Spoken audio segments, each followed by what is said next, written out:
Good morning. और student जितने भी मेरे प्रिय विद्यार्थी या जितने भी कहीं भी पढ़ने वाले विद्यार्थी हैं उन सभी को मेरा नमस्ते नमस्कार। तो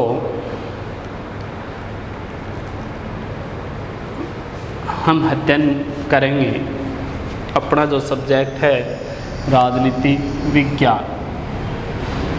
राजनीति विज्ञान क्लास रहेगी BA part third. BA part third. तो बीए पार्ट थर्ड की जो सेकंड यूनिट है, यूनिट सेकंड, उसमें एक नाम आता है शीत युद्ध। शीत युद्ध या कोल्ड वार भी कह सकते हैं इंग्लिश में। तो शीत युद्ध की प्रकृति, शीत युद्ध के कारण, शीत युद्ध का महत्व या फिर शीत युद्ध की आलोचनाएं, उनके बारे में अध्ययन करेंगे। शीत युद्ध का अर्थ क्या होता है या शीत युद्ध कहते किसे हैं, ये हम जानने की कोशिश करेंगे। शीत युद्ध जिसे क्या कह सकते हैं, कोल्ड वार। कोल्ड वार, शीत युद्ध क्यों हुआ था कि जब द्वितीय विश्व युद्ध हुआ था, सेकेंड वर्ल्ड वार हुआ था, जैसे 1939 से 1945 के मध्य, ये सेकेंड वर्ल्ड वार जब होता है तो इस सेकेंड वर्ल्ड वार के अंदर दो गुटों में विश्व बंट जाता है, दो भागों में बंट जाता है, दो महाशक्तियाँ होती है उस दौरान। वर्तमान में तो एक ध्रुवीय विश्व हम कह सकते हैं, क्योंकि दो महाशक्तियाँ तो है, रूस और अमेरिका, लेकिन अधिकतर प्रभाव है वो अमेरिका का है वर्तमान में, तो एक ध्रुवीय विश्व कह सकते हैं। तो ये कोल्ड वार 1939 से 1945 के बाद हुआ था। कहने का मतलब द्वितीय विश्व युद्ध के बाद, द्वितीय विश्व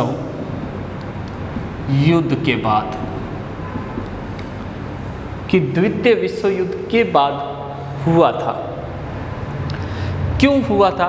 क्योंकि एक देश दूसरे देश पे आरोप लगाने लग गया, प्रत्यारोपण करने लग गया कि विश्व की सबसे बड़ी ताकत है वो हम हैं। तो इसी कोल्ड वार में दो महाशक्तियाँ बनी, दो गुट बने, जिन्हें हम कहते हैं दो महाशक्तियाँ बनी थी। तो दो महाशक्तियाँ कौन कौन सी बनी थी? महाशक्तियाँ बनी थी, पहली जो बनी थी वो अमेरिका, दूसरी जो महाशक्ति थी इसके सामने सोवियत संघ। सोवियत संघ वर्तमान में इसका रूस को उत्तराधिकारी घोषित किया गया है। तो इन दो महाशक्तियों के मध्य जो हथियारों की आपसी प्रतिस्पर्धा होड़ थी, आपसी प्रतिस्पर्धा होने लग गई। कहने का मतलब है कि वर्चस्व स्थापित करने के लिए इन दोनों महाशक्तियों में तनातनी हो गई। वही क्या है? शीत युद्ध है। तो शीत युद्ध की अनेक परिभाषाएं निकलेगी, अनेक परिभाषाओं के बारे में हम अध्ययन करेंगे कि शीत युद्ध को जानने के लिए, यहाँ पे समझने के लिए अपने पास शब्द लिखा हुआ है कि शीत युद्ध को आप आसानी से समझ सकते हो, आसानी से परिभाषा, बहुत सारे शब्द। जैसे शीत युद्ध कब प्रारंभ हुआ, जैसे बात करें कि सेकेंड वर्ल्ड वार के अंदर ऐसी परिस्थितियाँ उत्पन्न हो गई कि दो भागों में विश्व बंट गया, अलग अलग भाग हो गए, उसके दो गुटों में बंट गया और वो अपने वर्चस्व को स्थापित करने के लिए हथियारों की प्रतिस्पर्धा को आपस में ले होड़ के लिए शीत युद्ध का निर्माण करते हैं। और शीत युद्ध एक ऐसा विश्व में भयभीत करने वाला युद्ध था, इतना डराने वाला युद्ध था कि शीत युद्ध से पूरा विश्व डर गया था कि इतना खतरनाक माना जाता है इसे, इतना भयंकर इसका परिणाम निकलने वाला था आने वाले समय में। ऐसा पूरे विश्व को लगता था, लेकिन ऐसा हुआ नहीं था। ऐसा अगर हो जाता उस दौरान तो शायद आज सभी देशों की परिस्थितियां अलग होती, क्योंकि जाति समूह है या फिर सामाजिक समूह है वो धीरे धीरे क्या हो जाता, नष्ट हो जाता। तो हम बात कर रहे हैं कि इसके शब्दों से परिभाषा निकालने की कोशिश करेंगे। परिभाषाएं अनेक बताऊंगा मैं आपको, आपके सामने रखूंगा कि शीत युद्ध का अर्थ क्या है, परिभाषाएं क्या है और शीत युद्ध के पनपने के कारण क्या थे। तो शीत युद्ध, यहाँ देखो शीत कोल्ड युद्ध, शीत मतलब ठंडा, युद्ध मतलब आक्रमण। कि ठंडा बिल्कुल ही ठंडा रहा, कुछ भी नहीं हुआ, ऐसा कोई वहाँ पे हमला नहीं हुआ, जनहानि धनहानि नहीं हुई, तो वो क्या है, शीत युद्ध है। कहने का मतलब वह युद्ध, परिभाषा क्या निकली इसकी, वह युद्ध जो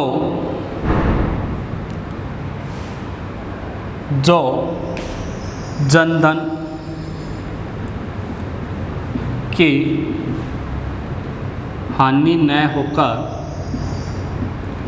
वाक युद्ध था, या फिर यह जनधन व रक्त रंजित युद्ध न होकर रक्त रंजित युद्ध न होकर वाक युद्ध था। क्या कह सकते हैं इसे, कि वह युद्ध जो जनधन की हानि नहीं करता है, सिर्फ अपनी प्रतिस्पर्धा लेके चलता है, किसी भी प्रकार की हानि नहीं होती है, तो वो युद्ध क्या कहलाता है, शीत युद्ध कहलाता है। सीधी सी बात है कि ठंडा युद्ध, कहने का मतलब आक्रमण नहीं होना, किसी भी देश पे हमला नहीं होना, सीधा डायरेक्ट चलना, वो क्या कहलाएगा, शीत युद्ध कहलाएगा। दूसरी, क्या वह युद्ध जिसमें रक्त रंजित, किसी आदमी का खून नहीं बहाया गया, कहीं भी आदमी की जान को खतरा नहीं हुआ, और सीधा वाक युद्ध हुआ, कि बातचीत के माध्यम से जो युद्ध हुआ वो क्या कहलाता है, शीत युद्ध कहलाता है। तीसरी परिभाषा देखो कि दो महाशक्तियों की प्रतिस्पर्धा से होने वाला युद्ध क्या कहलाता है, शीत युद्ध कहलाता है। क्या हो गई कि दो महाशक्तियों की प्रतिस्पर्धा से, महाशक्तियाँ अमेरिका और सोवियत संघ, तो दो महाशक्तियों की प्रतिस्पर्धा से होने वाला युद्ध शीत युद्ध कहलाता है। आगे वाली परिभाषा देखो, वह युद्ध जो वाक,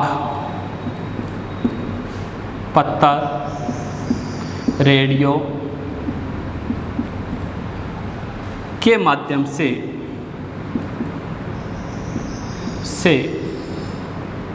हुआ, वह शीत युद्ध कहलाता है।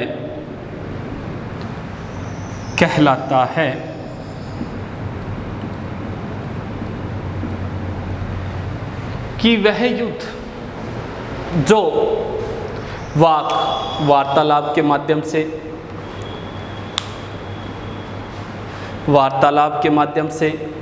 पत्थर के माध्यम से या रेडियो के माध्यम से लड़ा गया, वो युद्ध क्या था, शीत युद्ध था।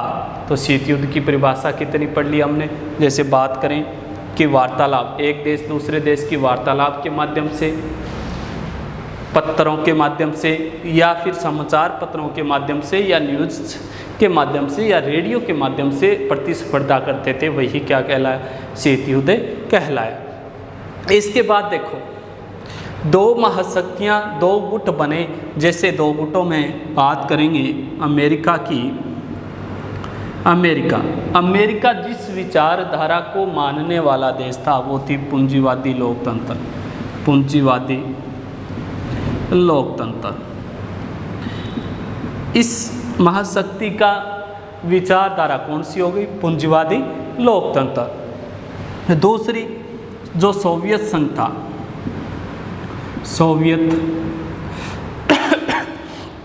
सोवियत संघ, या हम कह सकते हैं रूस।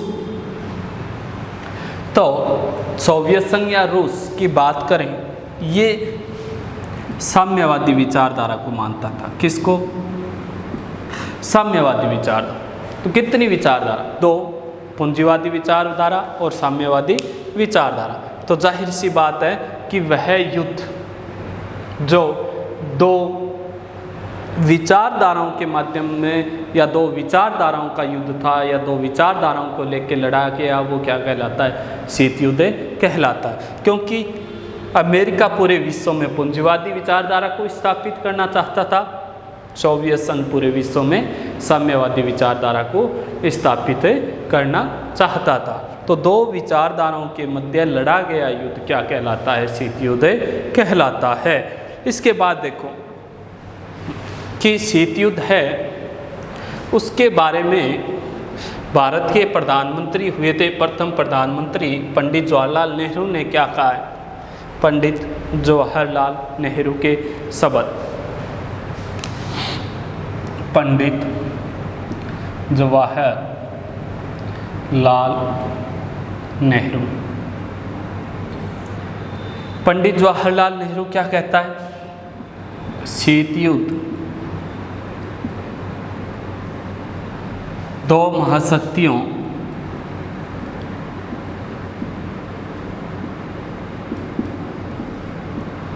की विचारधाराओं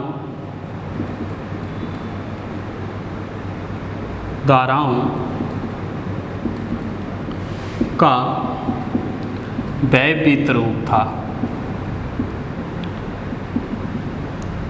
क्या कहते हैं पंडित जवाहरलाल नेहरू कि शीत युद्ध जो हुआ था वो दो महाशक्ति, अमेरिका और सोवियत संघ की दो महाशक्ति की विचारधाराओं का भयभीत रूप था, पूरे विश्व को डराने वाला था कि अब पूरे विश्व में क्या होने वाला है आने वाले समय में। तो ऐसा युद्ध कैसा था? शीत युद्ध था। या फिर बात करें कि डाफेल नाम का एक विद्वान हुआ है, उसने क्या कहा है? डाफेल कहता है कि शीत युद्ध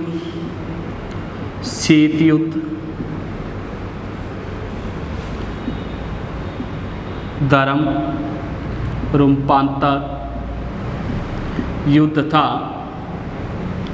जो सत्य व गलत या झूठ, धर्म व अधर्म के मध्य था। कि शीत युद्ध वह था, क्या कहते हैं डाफेल? शीत युद्ध वह था, धर्म रूपांतर युद्ध था, कि धर्म धार्मिक युद्ध था जो सत्य और असत्य के मध्य हुआ था। सत्य और असत्य के मध्य लड़ा गया, धर्म और अधर्म के मध्य लड़ा गया, कि धर्म को लेकर और अधर्म को लेकर जिसके बीच में युद्ध हुआ वो कैसा युद्ध था? शीत युद्ध था। तो ये शीत युद्ध है।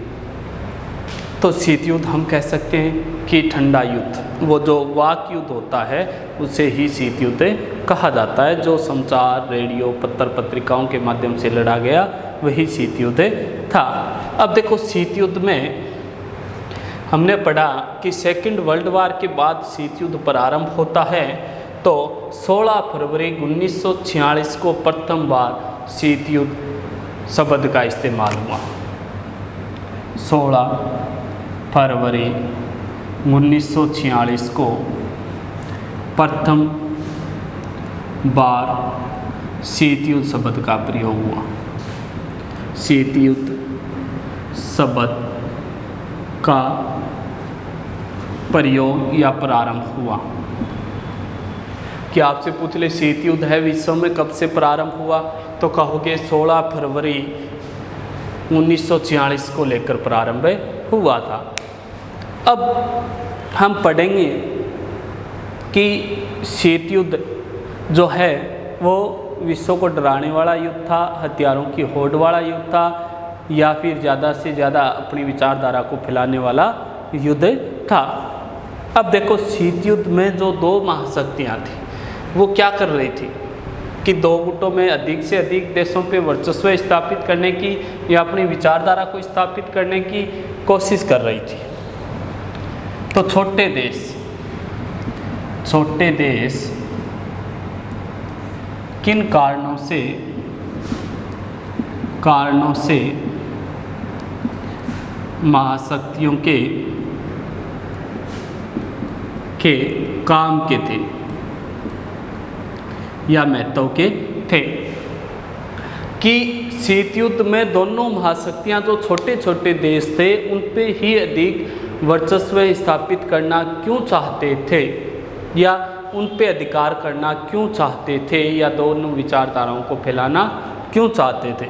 तो सबसे इम्पोर्टेंट बात यही मानी जाती है कि इन्होंने बड़े देशों को न ज़्यादा चुनकर छोटे देशों को चुना।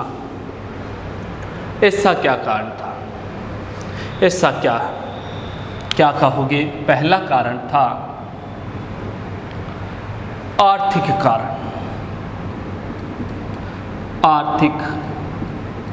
कारण कि छोटे जो देश थे वो धनी देश थे, अमीर देशों की श्रेणियों में आते थे। जैसे बात करें इराक, ईरान, कुवैत, सऊदी अरब, इन जैसे देशों में खनिजों के भंडार थे, खनिज तेल ज़्यादा पाए जाते थे।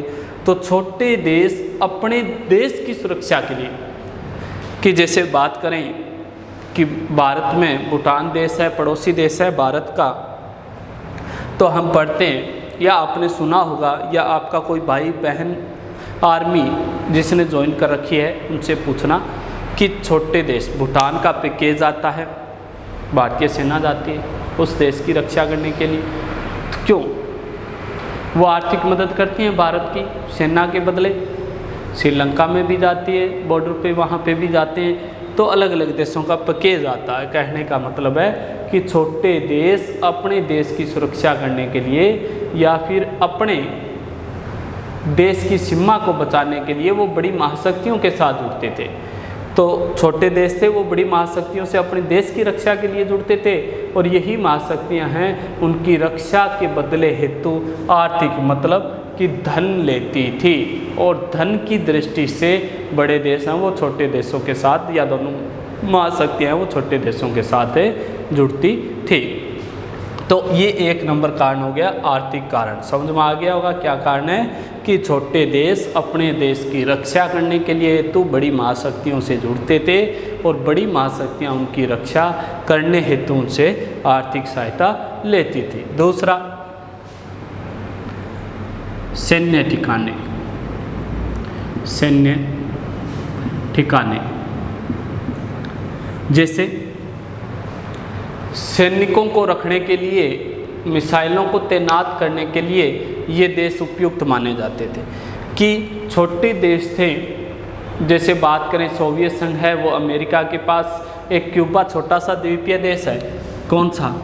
क्यूबा। मिसाइल संकट आता है, क्यूबा मिसाइल संकट। तो ये इसी कारण हुआ था कि अमेरिका के नज़दीक लगता है क्यूबा और सोवियत संघ ने यहाँ सैनिक ठिकाने के लिए इसको साथ जोड़ा था।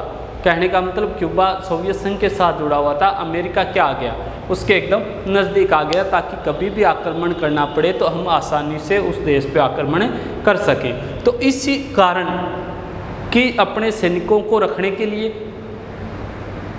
अपने मिसाइलें तैनात करने के लिए वहाँ छोटे से छोटे देश थे उनको चुनते थे ताकि वहाँ से जितनी भी महाशक्ति है, जो भी महाशक्ति है वो ज़्यादा, जैसे दोनों महाशक्तियों में ज़्यादा नज़दीक आ सके, इसलिए छोटे देशों का चुनाव किया जाता था। तो सैन्य ठिकाने हुआ करते थे उनके। इसके बाद खनिज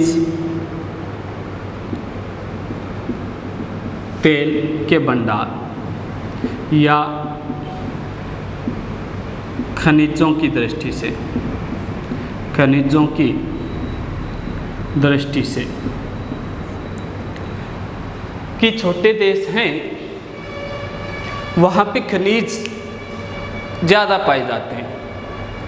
कहने का मतलब इराक, ईरान, कुवैत, सऊदी अरब या फिर इनके पास लगने वाले जितने भी देश हैं वहाँ पे कैसे भंडार हैं, तेल के भंडार पाए जाते हैं। और इनको सर्वाधिक तेलों की आवश्यकता होती थी, क्योंकि हथियार होंगे, टैंक होंगे या जितने भी साधन हैं वो तेलों से चलते हैं, तो ज़्यादा से ज़्यादा तेलों की आवश्यकता होने, खनिज तेल की आवश्यकता होने के कारण पेट्रोलियम या फिर डीजल की बात करें, इनकी आवश्यकता होने के कारण ये छोटे देशों को साथ जोड़ते थे।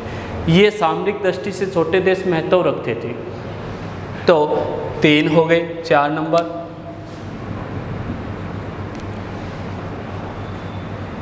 सांस्कृतिक दृष्टि से। चौथा जो महत्व है, 4 नंबर जो महत्व है वो है सांस्कृतिक दृष्टि। सांस्कृतिक दृष्टि क्या है कि ये एक महाशक्तियाँ छोटे देशों में अपनी संस्कृति को फैला सकती थी, कहने का मतलब अपने धर्म का प्रचार कर सकती थी, और जो इनकी जो संस्कृति है ये अपनाते हैं उस संस्कृति को भी अपना सकती थी, जिस कारण क्या है ये छोटे देश बड़े देशों के बड़े काम के थे। तो 4 मुख्य बातें हैं। आपसे पूछ ले कि जो छोटे छोटे देश थे वो महाशक्तियों के महत्व के क्यों थे, काम के क्यों थे। पहला आर्थिक कारण कि धन से संबंधित उनको धन की आवश्यकता है, आपूर्तियाँ वो छोटे देशों से होती थी महाशक्तियों को।